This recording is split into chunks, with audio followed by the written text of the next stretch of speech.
우리 하나님의 말씀을 같이 읽도록 하겠습니다.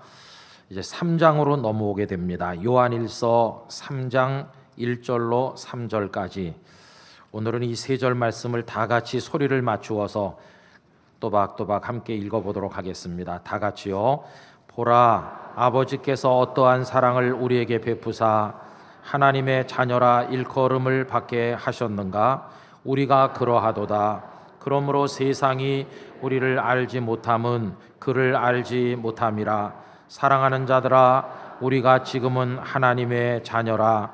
장래에 어떻게 될지는 아직 나타나지 아니하였으나 그가 나타나시면 우리와 그와 같을 줄을 아는 것은 그의 참모습 그대로 볼 것이기 때문이니, 주를 향하여 이 소망을 가진 자마다 그의 깨끗하심과 같이 자기를 깨끗하게 하느니라. 아멘. 우리는 다 물을 마시고 또 물을 사용하면서 살아가고 있습니다. 이 물은 H2O라고 화학 기호로 표시가 될 수 있는 물질이죠.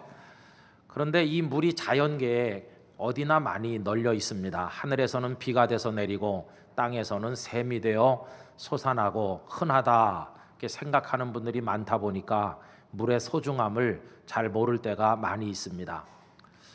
이제 생태계가 다 파괴되고 오염되면서 깨끗한 마실 물을 구하기가 어렵게 되자 이제는 돈을 주고 물을 사 먹기에 이르다 보니 조금은 물이 소중하다는 걸 이제 아는 것 같습니다만은, 아직도 여전히 사람들의 마음속에는 물이 흔하다는 생각이 있어서 마구 낭비하는 이들이 많다는 생각이 듭니다. 근데 여러분, 흔한 거야 생각하는 이 물이 어떤 때는 그 상황에 따라서 피처럼 느껴질 때도 있다는 것을 아십니까? 사무엘 하 23장에 보면 자그마한 이야기가 한 도막 등장합니다. 어느 날 다윗이 전투를 벌이게 됐는데 블레셋 사람들과 서로 대진하면서 마주보고 있을 때 공교롭게도 다윗이 태어나서 성장했던 그 고향 베들레헴이 적의 수중에 떨어져 있었습니다. 그 고향 땅을 적진이 덮고 있는 것을 보면서 이 다윗의 마음에 간절한 열망이 하나 있었는데, 그 베들레헴 성문 곁에 우물이 하나 있는데 내가 그 물 마시면서 자랐는데 그 물이 그렇게 마시고 싶다는 생각을 하게 된 것입니다. 그래서 그 23장 15절에 보면 혼자서 이렇게 얘기합니다. 다윗이 소원하여 이르되 베들레헴 성문 곁 우물물을 누가 내게 마시게 할까 하매, 이 말을 하자 옆에 그 말을 듣고 있던 수하들이 일어났는데 세 사람의 용맹무쌍한 장군들이 그 적진을 헤집고 들어가서 물을 길어가지고 오게 된 것입니다. 얼마나 충성스러운 수하들입니까? 그런데 정작 그 물을 가지고 와서 왕이시여 이 물을 드십시오 이렇게 하는데 다윗은 그 물을 마시지 못하였습니다. 그 대신 하나님께 부어드리는 마음으로 물을 이렇게 쏟게 됩니다. 왜 그 물을 마시지 못했을까요? 그 이유를 23장 16절 중간부터 보면 이렇게 기록하고 있는데, 다윗이 마시기를 기뻐하지 아니하고 그 물을 여호와께 부어드리며 이르되 여호와여, 내가 나를 위하여 결단코 이런 일을 하지 아니하리이다. 이는 목숨을 걸고 갔던 사람들의 피가 아니니까 하고 마시기를 즐겨하지 아니하니라. 그 물이 너무나도 생각이 나서 말을 하긴 했지만 수하들이 그렇게 길어올 줄 누가 알았겠습니까? 정작 그 물을 목숨을 걸고 길어와서 드시라고 하니까 이게 넘어가지 않는 겁니다. 여러분, 그 물 어찌 보면 흔한 물이잖아요. 그리고 그 한 그릇의 물이 뭐 그렇게 대단해 보입니까? 그러나 물 자체보다 그 물 한 그릇이 그 앞에 도착하기 전까지 어떤 일이 있었나요? 이 소중한 수하들이 적의 칼숲을 헤치면서 상체기가 나고 피가 흘러가면서 목숨을 걸고 가져온 거니까 그게 물이 아니라 수하들의 생명이요 피라고 생각이 돼서 차마 마실 수가 없었다는 겁니다. 여러분, 우리가 사는 이 세상은요, 어떤 때는 아름다워 보일 때도 있지만 많은 경우에는 정말 살기 힘든 삭막한 세상이라는 생각이 들 때가 있습니다. 그럼에도 불구하고 그런대로 우리가 이만큼이라도 살아갈 수 있는 것은 우리가 모르는 사이에 누군가가 희생하고 누군가가 수고하고 누군가가 위험을 무릅쓰고 누군가가 참 사랑의 헌신을 해 주었기 때문에 우리가 이만큼 살아가고 있는 겁니다. 근데 문제는 뭐냐 하면 그 사랑과 수고의 덕택에 살고 있으면서도 이제 그걸 모르고 있다고 하는 게 참 마음이 아픈 것이죠. 어제 새벽 기도회가 끝나고 개인 기도하는 시간에 요 옆에 앉아서 가만히 이렇게 기도를 하는데 갑자기 2년 전에 하나님께 가신 아버지 생각이 났어요. 대개 먼저 가신 분들을 생각하면 최근의 모습이 많이 떠오른다고 합니다만 저도 역시 그러하였습니다. 아버님의 젊었을 때 모습보다는 마지막에 약해질 대로 약해지신 모습이 생각이 났어요. 그러면서 아버님께서 마지막 의식으로 하신 말씀 한 단어가 제 마음에 떠오르면서 얼마나 이렇게 마음이 아프고 눈물이 나는지요. 그날 저희 가족들과 함께 병실에 가서 침상에 누우신 아버지께 인사를 하고 손을 쓰다듬고 아버지 얼굴을 만지면서 아버지, 할아버지 우리 왔어요 이제 이렇게 하니까 뭐라고 하시는 것 같아요. 그래서 이제 귀를 입에다 가까이 댔더니 아버님이 마지막 하신 말씀은 아파, 그런 말씀이었어요. 우리는 손을 쓰다듬고 얼굴을 만지는데 피부도 너무 약해져 가지고 그게 아프셨던 모양이에요. 아파 그러는. 여러분 100년 세월을 살고 가신 분이 얼마나 많은 말씀을 하셨겠어요. 근데 맨 마지막으로 제 귓전에 남긴 한마디가 아프다는 것이었어요. 참 제 마음도 아팠습니다. 물론 연로하시고 병이 드셔서 그럴 수밖에 없다고 생각은 하지만은 그래도 어떻게 안 아프게 좀 계시다 가시도록 해야 되는데 아파 그렇게 하시고 가게 했을까? 제가 잘 모시지 못한 그런 불효인 것처럼 여겨져 가지고 마음이 참 많이 아팠습니다. 여러분 세상의 모든 아버님들이 다 마찬가지겠지만 저희 아버님도 저를 위해서 참 수고 많이 하셨거든요. 어렸을 때 일은 기억이 안 나지만 초등학교 때부터는 기억이 나는데 전에도 말씀드린 적이 있습니다만은 저희 아버님은 그 영등포 농수산물 그 도매시장에서 일을 하셨거든요. 그래가지고 이제 시골로 다니면서 뭐 무, 배추 이런 거 밭되기로 이제 다 계약을 해가지고 가져다가 이제 파는데 이게 계약을 한 다음에 배추값이 폭등하고 그러면 제법 돈을 많이 쏠쏠히 버는 거고요. 이 작황이나 수요나 혹은 또 시세를 예측을 잘못해가지고 많이 샀는데 폭락하면 쫄딱 망하는 거고 그래요. 상당히 어려운 사업이었어요. 근데 이제 그걸 하려다 보면 그 밭에서 뽑은 무며 배추들을 그 일꾼들이 실어가지고 밤새 오기 때문에 그 새벽 일찍 도착하니까 매일같이 새벽잠을 설치고 나가서 그걸 맞아 오시거든요. 근데 여러분 이게 예측을 잘못하면 어떤 날은 장사가 안 되는 거예요. 그래가지고 많이 남아요. 배추 한두 통 남는 거야 문제가 아닌데 이게 어떤 때는 막 한 트럭씩 남는 때도 있고 여러 트럭 오면 리어카로 막 몇 트럭씩 남는 때도 있어요. 근데 이 채소는 빨리 못 팔면 다 썩어서 버리지 않습니까? 그리고 이걸 어떻게 하겠어요?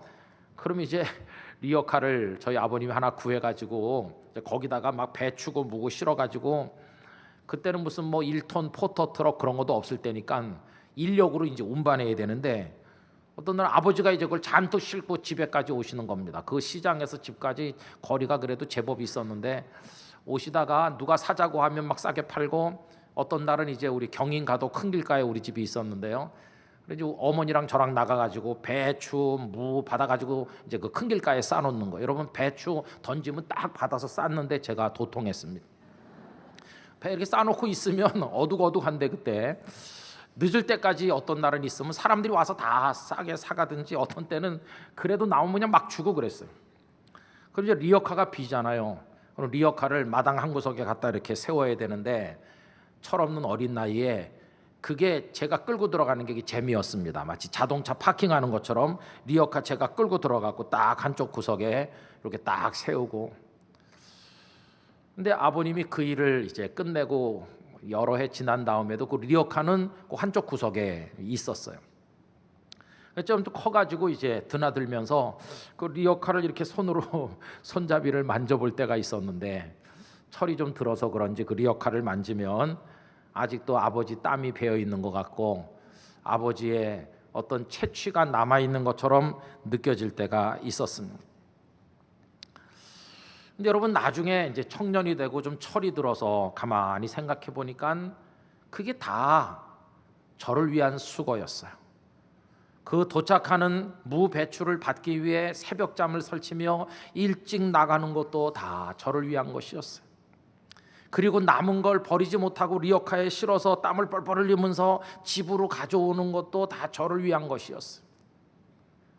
그리고 어떤 날은 씻고 들어오셔가지고 계산을 해서 장사가 잘 안 된 날 한숨을 휴 쉬시는 것도 다 저를 위한 것이었어요. 장사가 잘 된 날 기뻐하셨는데 그것도 저 먹고 싶은 거, 저 사주고 싶은 거 다 해줄 수 있는 기쁨이었으니까 결국은 그 기쁨도 다 저를 위한 기쁨이었어요.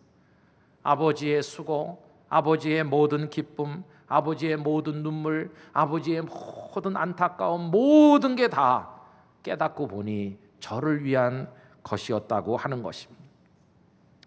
제 앞에 늘 올라오는 밥 한 그릇이 거저 생긴 게 아니었어요. 그 밥 한 그릇이 제 입에 들어가기까지 아버지의 얼마나 많은 수고가 있고 노심초사가 있는 것인지, 철 따라 갈아입는 그 옷이 거저 생긴 게 아니고 그 속에 그 아버지의 고단한 인생이 사랑이란 이름으로 들어있는 것임을 좀 일찍 알았어야 되는데 너무 늦게 알게 되고, 그것도 좀 제대로 알았어야 되는데 조금밖에 모르고 있다가 아파 그러면서 가셨으니까 너무나 마음이 많이 아프고 죄송하고 눈물이 날 때가 많이 있습니다.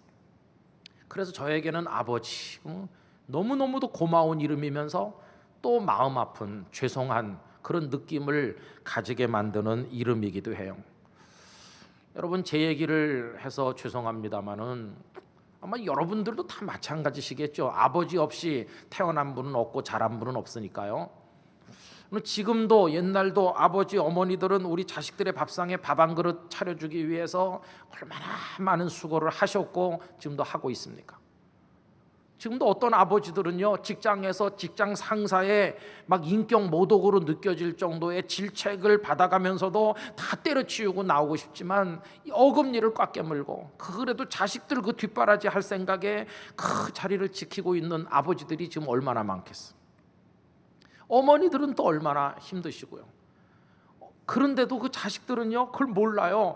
밥이 뭐 맛있느니 맛없느니, 뭐 반찬이 이렇느니 저렇느니, 뭐 옷이 마음에 드느니 안 드느니 하면서 타박을 하고, 어머니가 그렇게 절약했는데도 어머니 주머니가 마른 지가 오랜데도 용돈 타령하고 있는 자식들이 세상에 얼마나 많이 있습니까? 이게 다 부모들의 마음에, 그 고생보다 더 마음 아픈 건 몰라주는 그 자식들의 무정함 아니겠습니까? 여러분, 그런데도 참 다행스러운 건, 그런데도 부모님들은 여전히 그 자녀들을 사랑하고 있는 게 참 그래도 감사한 일이고, 그러면서도 또 여전히 그걸 모르고 있는 자녀들이 세상에 널린 걸 보면 또 참 마음이 아프고 그렇습니다. 다 우리들의 가정들의 뭐 이야기가 아니겠어요? 여러분, 전에도 말씀드린 이야기 한번 다시 해보려고 하는데 들으면 생각이 나실 거예요. 어떤 아버지가 어린 남매 둘을 고아원에 맡겼대요. 키울 수가 없어서. 근데 이 꼬마들은요, 처음엔 몰랐지만 좀 자라면서 자기들이 고아원에 있게 된 건 아버지가 맡겼기 때문이라는 걸 뒤늦게 알게 됐다는 겁니다. 생각은 안 나지만 우리에게도 아버지가 있었구나, 내 나쁜 아버지구나, 우리를 어떻게 여기다 버렸을까, 아버지에 대한 원망이 확 커져죠. 그러면서도 한편으로는 아버지가 우리를 맡겼으면 이 세상 어딘가 있을 텐데 한 번쯤은 우리를 보러 오지 않을까, 그런 기대감도 있었다는 겁니다. 그런데 어느 날 아버지란 분이 왔다는 거예요. 한편으로 밉지만 한편으로는 기대감도 있어서 아버지를 딱 만났는데 몸서리를 치게 충격을 받았어. 왜냐하면 그 아버지는 괴물같이 생겼거든. 온 얼굴에 흉터가 덮어 뒤틀린 얼굴이었고 쳐다보기가 민망할 정도로 너무너무 흉측하게 생긴 아버지. 외면했습니다. 차라리 찾아오지 않은 게 훨씬 아버지를 외면했어요. 아버지도 자식들의 마음을 알았기 때문에 그 이후로 단 한 번도 자녀들 앞에 모습을 드러내지 않았다고 합니다. 그 자식들은 자라서 결혼하고 가정을 이루었는데 그 아버지는 먼 발치에서 바라만 보았을 뿐이었습니다. 그런데 그러던 어느 날 이 남매의 귀에 그 아버지가 혼자 살던 시골의 외딴 집에서 세상을 떠났다는 소식을 전해 듣게 됐다고 합니다. 누가 가서 뒷정리해야 되니까 정도 없고 슬프지도 않지만 그래도 가보긴 가봐야지. 그래가지고 그 시골 외딴 집에 가보니 죽음마저 홀로 맞이한 아버지의 그 외로움이 방 한 구석구석에 배어 있는데 한복판에 아버지의 주검이 덩그라니 누워 있더라는 것입니다. 조금 있으니까 마을 어른이 한 사람 오셔서 이보게들 자네들이 이분의 자녀들인가 본데 내가 한마디 해줄 게 있다고. 당신들 아버지께서 살아계실 때 늘 하신 말씀이 있지 다른 게 아니라 절대 나는 화장은 싫다고 산에다 매장해주면 좋겠다고 하셨는데 자네들 장례에 참조하라고 내가 해주는 말일세. 그러나 이 남매는요, 매장하면 무덤 관리를 누가 해? 그러면서 화장해서 다 없애버렸어요. 그리고 돌아와서 그 물건 이제 다 불에 태워 없애고 돌아갈 생각인데 이부자리 다 태우고 물건 다 옷까지 다 불 속에 집어넣다가 조그만 공책 하나를 발견했어요. 들춰보니까 눈물로 적어 내려간 아버지의 일기장이었어. 그 일기를 읽으면서 왜 아버지 얼굴이 그렇게 됐는지, 왜 자신들을 고아원에다 맡겼는지, 그리고 고아원에서도 어떻게 우리를 뒷바라지 해줬는지 그 모든 사정을 알게 되니까 그 일기에 아버지의 글자 한 글자 한 글자가 다 가슴에 쏟아져 들어와 찌르고 그것이 눈물이 돼서 통곡을 하게 됐다고 그래요. 그 글은요, 아내에게 보내는 그리고 자식들에게 남기는 몇 마디 글로 끝을 맺고 있었는데 그 아내에게 남기는 글은 이렇습니다. 여보, 내가 당신을 이렇게 부를 자격이 있는지조차 모르겠어. 화마가 우리 집을 삼키던 그날 당신을 업고 나오지 못한 나를 용서하구려. 울부짖는 아이들의 울음소리를 뒤로하고 당신을 업고 나올 수는 없었다오. 당신을 불길 속에서 보내고 홀로 남은 내 삶도 가볍지는 않았다오. 너무도 외롭고 너무도 힘들었어. 이제 내 고단한 삶도 끝이 나는가 보. 곧 당신 곁으로 가려고 하니 날 외면하지 말아줘. 비록 흉한 몸이지만 나라도 살아남아 뒷바라지를 한 덕에 그리고 당신이 하늘나라에서 드린 기도 덕에 당신의 사랑스러운 아이들은 잘 자라 결혼을 했다오. 그러니 이제 걱정 말아요. 곧 만납시다. 그리고 자식들에게 남긴 글, 보고 싶은 내 아들 딸에게 평생 아빠 역할도 못하고 가는구나. 미안하다. 염치불구하고 한 가지 부탁이 있구나. 내가 죽거든 절대 화장은 하지 말아다오. 난 불이 싫다. 30년 넘는 세월을 불에 타는 악몽에 시달리며 살았단다. 그러니 제발. 그리고 부디 행복하게들 살아라. 너희들을 끔찍이 사랑하는 아빠가. 이미 다 화장해버린 뒤인데 땅을 치며 통곡하며 후회해봤지만 무슨 소용이 있겠습니까? 그냥 읽고만 있어도 눈물이 나고 가슴이 저리는 너무나 마음 아픈 이야기죠. 근데 여러분, 이 이야기 속에 등장하는 그 매정한 그 아들, 딸, 그 남매가 바로 우리 자신이라는 걸 여러분 아세요? 그리고 그 자식들을 불구덩이에서 끌어내느라고 화상을 입어서 얼굴이 다 일그러진, 그리고 외롭게 그 삶을 먼발치에서 지켜낸 그 아버지가 바로 하나님이심을 여러분 이해하실 수 있습니까? 바로 우리들이야말로 아버지 하나님의 말로 표현할 수 없는 사랑을 받아 그분의 자녀가 되었고 오늘 이 자리에 있게 된 것입니다. 오늘 읽은 말씀 1절이 그 하나님 아버지의 사랑에 대한 감격이 묻어나고 있는 말씀이거든요. 여러분 1절 앞부분을 다 같이 다시 한번 읽읍시다. 보라, 아버지께서 어떠한 사랑을 우리에게 베푸사 하나님의 자녀라 일컬음을 받게 하셨는가? 우리가 그러하도다. 할렐루야. 여기 보라 하는 말은 감탄사로 쓰이는 헬라어 단어입니다. 자, 보십시오. 한번 생각 좀 해보자. 하나님 아버지께서 얼마나 위대하고 놀라운 사랑으로 우리를 사랑하셔서 우리같이 형편없는 사람을 그분의 아들과 딸이 되게 하셨는지, 우리가 바로 그런 사람이야. 이 감탄의 이야기가 오늘 1절의 앞부분의 말씀인 것입니다. 여러분, 이 사실을 아십니까?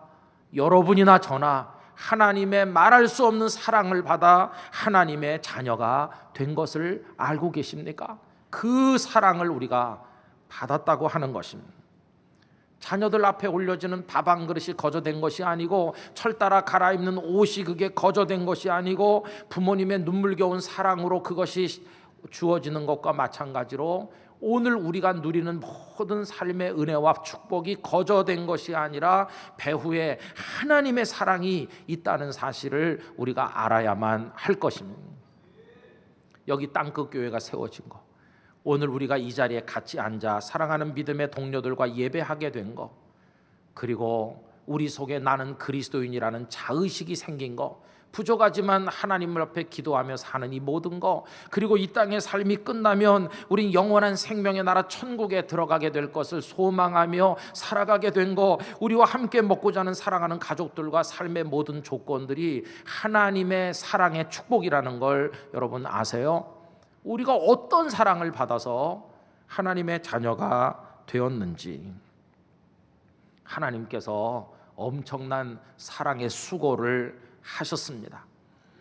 벌써 오래오래 전에 우리를 멸망의 자리에 그 죄와 사망과 사탄의 손에 버려두지 않으시기로 하나님께서는 작정을 하셨고 우리를 구원하기로 하셨는데, 때가 되었을 때 독생자 예수님을 세상에 사람의 몸을 입고 가도록 보내셔서 예수님이 이 땅에 오셨는데, 그것은 사람이 벌레 속으로 들어가는 것보다 더 충격적인 일이었지만, 예수님은 기꺼이 이 땅에 오셔서 냄새나고 더러운 죄인들 속에 사시다가 십자가에 높이 달려 그 몸이 다 찢겨지시고 그 피를 쏟아서 우리를 위한 대신의 죽음을 죽지 않으셨어요. 그래서 우리의 죄가 용서된 것입니다.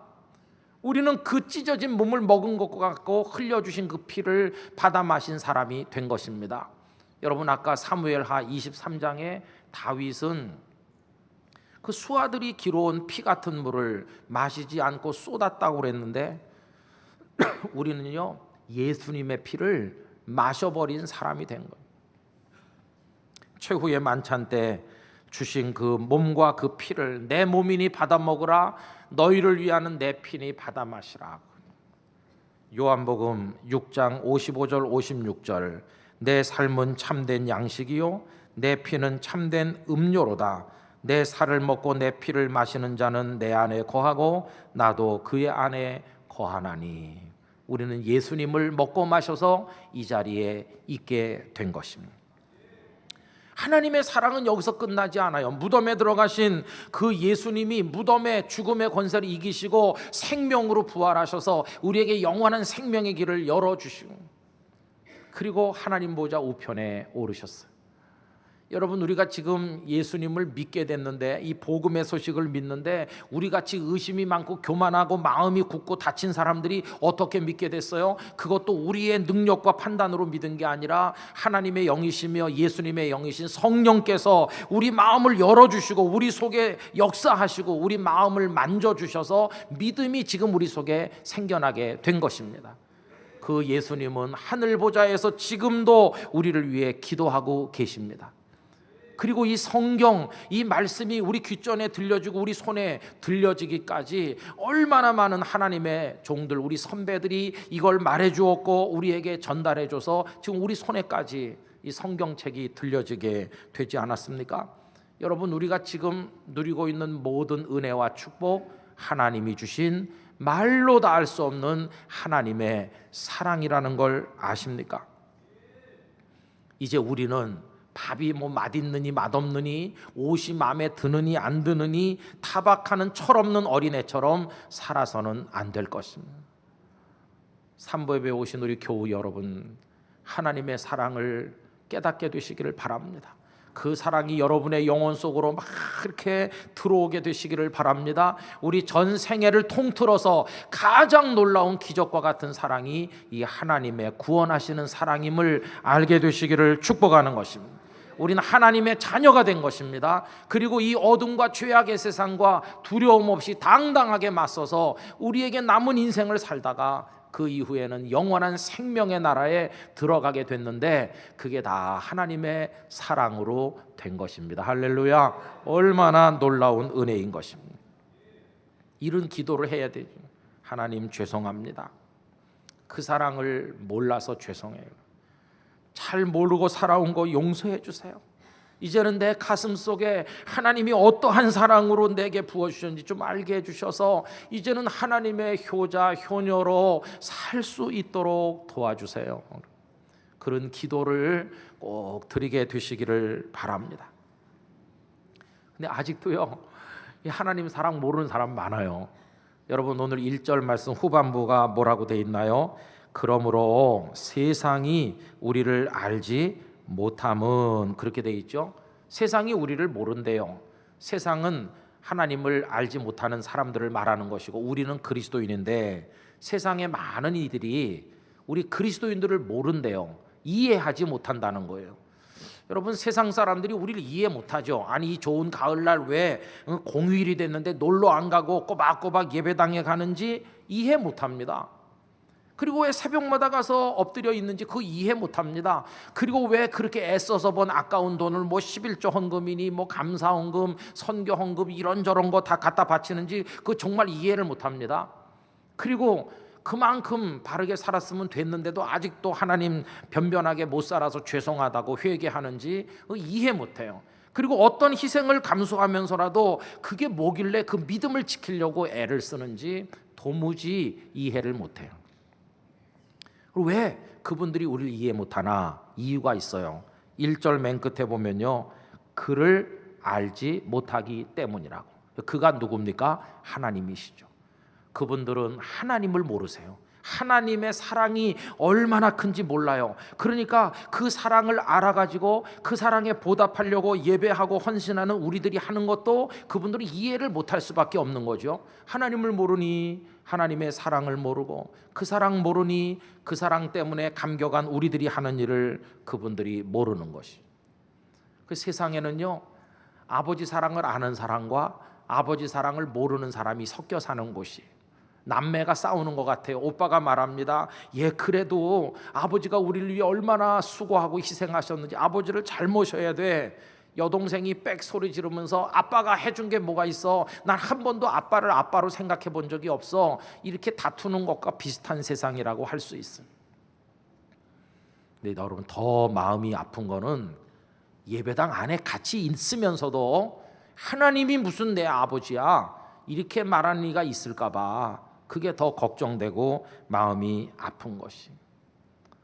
여러분, 하나님께서 지금 이 순간에도 여러분을 끔찍이 사랑하고 계심을 아십니까? 지금 하나님께서 우리를 얼마나 사랑하고 계신지 그거 아시게 되기를 기원합니다. 그 사랑이 여러분 안에 사무치게 되시기를 축복합니다.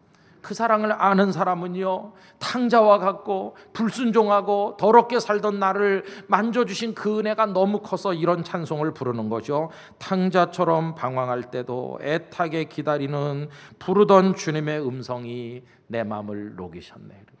불순종한 요나와 같아도 방황하던 나에게 따뜻한 주님의 손길이 내 손을 잡으셨네. 그런 찬송을 부르며 하나님을 기쁘시게 해드리는 성도로 살아야 되지 않겠습니까? 여러분, 그 사랑이 과거에만 있었던 것이 아니라 이 순간에도 우리에게 부어지고 있고 앞으로도 저와 여러분에게 주어질 사랑임을 믿으셔야 됩니다. 그 사랑 안에 감사하면서 감격하며 감탄사를 바라며 살아가는 우리 모두가 되기를 주님의 이름으로 기원합니다. 다 같이 기도하겠습니다. 하나님 감사합니다. 그런데 그 사랑 모르고 살았던 걸 용서해 주시고 이제는 하나님의 사랑을 아는 효자 효녀로 살게 해 주세요. 우리 다 같이 마음 모아 소리 모아 기도합시다. 할렐루야. 하나님을 찬양합니다.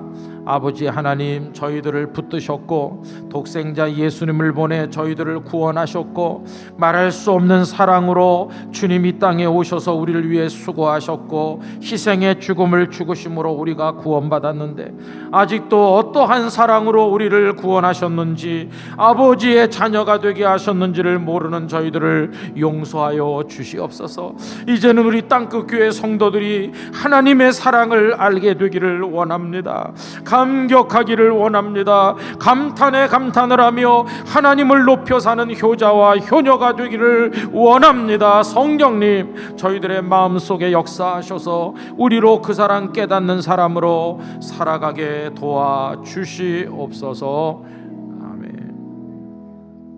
하나님 아버지, 말할 수 없는 사랑으로 사랑하셨건만 그거 모르는 저희들을 긍휼히 여겨주시고 이제는 그 사랑에 대한 감격을 가지고 아버지 하나님을 높이며 살아가는 땅끝 가족들 되게 해 주시옵소서.